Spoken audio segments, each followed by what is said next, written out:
Hi, I'm here in Youngstown, Ohio at the National Additive Manufacturing Innovation Institute, also known as America Makes, which is a lot easier to say. America Makes is a really interesting operation.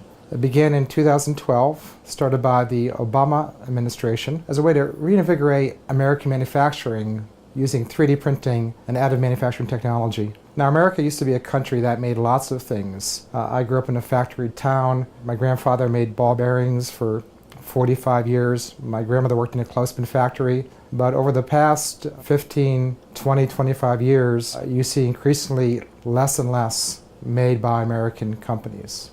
So America Makes is designed to reinvigorate this manufacturing ethos. It's a unique public and private partnership, again founded by the U.S. government, but you'll see filled with machines donated by large and small 3D printing companies such as MakerBot, Stratasys, and 3D Systems.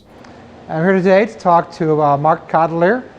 Mark is a consultant for Deloitte. In fact, he's their specialist on 3D printing additive manufacturing.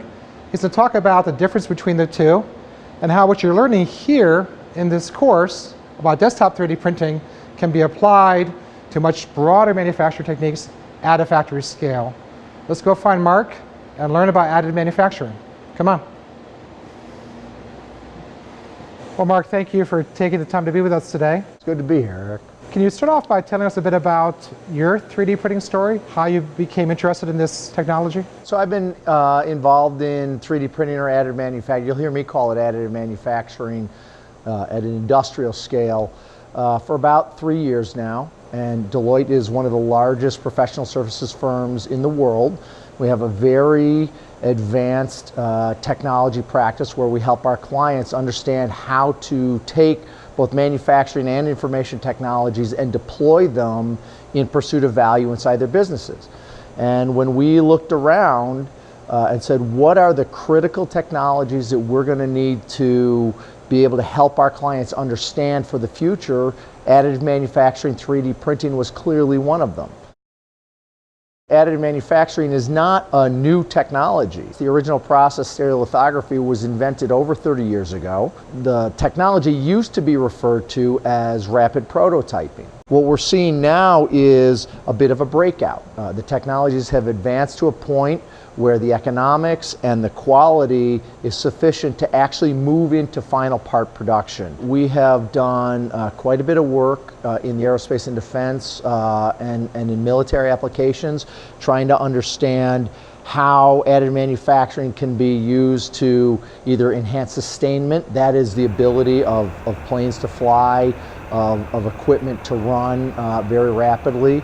We're looking at supply chain applications, so how do we manage what we call long tail inventory applications. So maybe I have parts that I have to serve clients for products that might be decades old, and if someone orders that part, maybe the tooling's not available, maybe the supplier's gone out of business, maybe I don't even have a design for it and I need a way to manufacture it. So we're working with clients to understand how can I rapidly produce parts in a lot size of one in order to service that customer. We're working with clients to help them conceptualize how they can create entirely new products by using the design capabilities that are enabled by additive manufacturing to either simplify the number of components that go in so I can produce all as one piece instead of having to assemble multiple individual subcomponents, or maybe I can redesign to take weight out using lattices or taking non-essential material out of different parts of the component in order to reduce weight or increase performance. Or we're seeing applications where we're enabling entirely new business models. Lots of really exciting application areas for this particular technology. We're just getting started. Deloitte has its history in things like auditing and tax, but we are in fact one of the largest consulting firms in the world and one of the most respected. We have leading practices in analytics, in supply chain and manufacturing operations, in lots of different areas that might surprise you. So people should check out what all we're doing. We are interested in this space both from the perspective of the technology itself, so how is it that we deploy these machines, but it's also important to recognize that these machines exist within what we refer to as the digital thread. That is, in order to allow this machine to work, we need an entire technology infrastructure built around it. We'll help a company design its additive manufacturing strategy.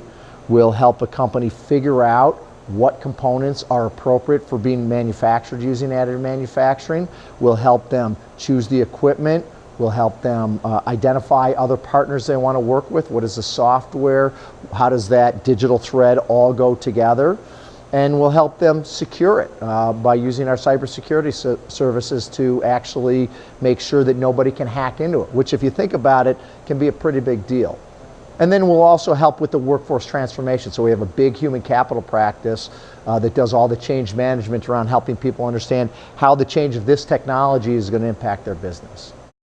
When we talk about the digital revolution, we have to extend even beyond additive manufacturing into, you could call it Industry 4.0, you can call it smart manufacturing, you can call it the future of manufacturing. It goes back to this notion of the digital thread and to what we like to talk about as the physical to digital to physical transition. So we all live in a physical world. We interact with physical objects, but so much of the enablement of that world has become digital. That is, we use information technology in order to make ourselves more effective, more efficient, in order to improve our quality of life. And so as manufacturers, as service providers, companies need to understand how to draw off information from the physical world. That could be about the state of the products that they produce. It could be about the demands that customers have for those products and that maybe the individual customizations that they're looking for to make it personable to them as individuals. Manufacturers need to be able to draw off all that information using sensors or other technologies. They need to be able to apply advanced analytics and other computing systems in order to make better decisions about what and where they want to produce. And then they need to actually transition back into the physical world. This is where additive manufacturing comes in, to produce the products that have the fit and form and performance that are required by customers today. And so all of these information and operations technologies have to work together in this overarching digital thread in order for a company to be successful in the 21st century. With additive manufacturing, that may include the ability to, eventually at least, mix materials, embed sensors, so that we continue that virtuous cycle of going from the physical world to the digital world, to the physical world to the digital world, to the physical world to the digital world, on, always improving and serving our customer better. The difference very often is one of scale and precision when you look at the difference between, say, desktop and industrial scale. So we have some of the models that you've produced, and you've been working with this airplane model that you're producing using a desktop printer. That is a fused filament process that we often refer to as FDM, fused deposition modeling, which is a process invented by a company called Stratasys. This is a similar object made through a fused filament process as well by a different vendor. They look very similar, and the main distinction that you're going to find here between the desktop and the industrial scale is one of size. You can produce a much bigger part, and one of precision. So you're going to see a much finer gradations depending on which of the machines you're using. Now, these fused filament processes are getting better and better every day. We also have other technologies. So you've talked about SLS in your class, selective laser sintering. That's another process of additive manufacturing that is available at the industrial scale. This is the same object, same file, we just send it to a different machine that is produced out of another polymer or plastic material. In SLS, we're aiming a laser into a powder bed, again manufacturing layer by layer. And what you'll notice here, the obvious difference in the color, different materials, and so you've got different material capabilities, different mechanical characteristics between them. You'll also see some differences in precision. So this process, you can get to an even finer surface level. It's a powder-based system. That surface finish is determined by literally the grain size of the powder. We've also got one here. This is a selective laser melting process where we're actually producing out of stainless steel. Again, it's a powder bed process. Again, we're going layer by layer. And so the big differences are between what you're seeing on your desktop, and what you're seeing in the industrial application is really one of the size of the process, precision of the process, the variety of materials that you're able to use. Certainly the design principles. So your students will perhaps be learning to design objects using a fused filament process. The learning of those design principles of how to design for additive manufacturing will be applicable in a variety of different spaces. Now it's important to recognize that different additive processes will yield different capabilities and different opportunities to expand the design envelope. So what they're really learning here is that baseline, that foundation that's going to allow them to get a head start on the rest of the world. They're also going to learn to conceptualize the capabilities of additive manufacturing so that when they get to that company or when they turn to their business and say, hey, here's how additive manufacturing can really play a role in our broader manufacturing context, they're going to be much better prepared to have ideas about how to move that company forward using these technologies.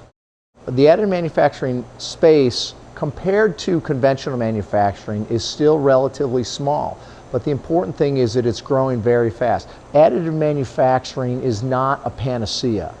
It's not going to change everything, but it's going to change some things in really very important ways. Additive manufacturing technologies offer the promise of addressing some really troubling, really challenging product design and supply chain issues. The market is growing at almost 30% per year, and that's been sustained over quite a long time. So we're looking at a market that is growing by billions of dollars every year.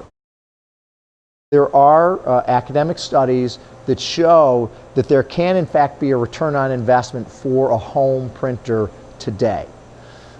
More likely than that, I think, is that we're going to see a depot model emerge sometime in the next 5 to 10 years, where your local big box retailer or maybe your local hardware store will begin to deploy these kinds of technologies. So when something goes wrong in your home, or when you have a product that you want to download, perhaps you download and buy it, purchase a design from a service, you will send that over to your local shop and they will manufacture it for you, very much as America Makes did for these objects for us today. And then sometime, maybe not in the next 5 to 10 years, we'll see that actually penetrate the home in a significant way. At Deloitte, we have produced an online course, a MOOC. Go to www.dupress.com/3D-opportunity. We've got many perspectives that will look at individual dimensions of the additive manufacturing question. And then we also have our online course, which is very similar to the course you're doing here. It's about 3 hours, certificate credit, that they can walk through each of the 7 ASTM processes for additive manufacturing, as well as a framework for understanding how additive manufacturing applies to the business. It's won awards, we had lots of users, and we'd invite everybody to participate. Additive manufacturing, the universe of possibility is very broad, and it's easy to get intimidated trying to figure out, what am I going to do first? Just get started, particularly again if you're a business that manufactures things, because your competitors are getting started. And this is an area where you want to learn and build capabilities over time so that you skill yourself as an individual, and so that you deliver those capabilities to your business so that it can succeed in the long term. Don't be afraid to fail. Don't be afraid to fail. No. Well, great job, Mark. Thank you so much. Thank you. It was a pleasure being here. Thank you.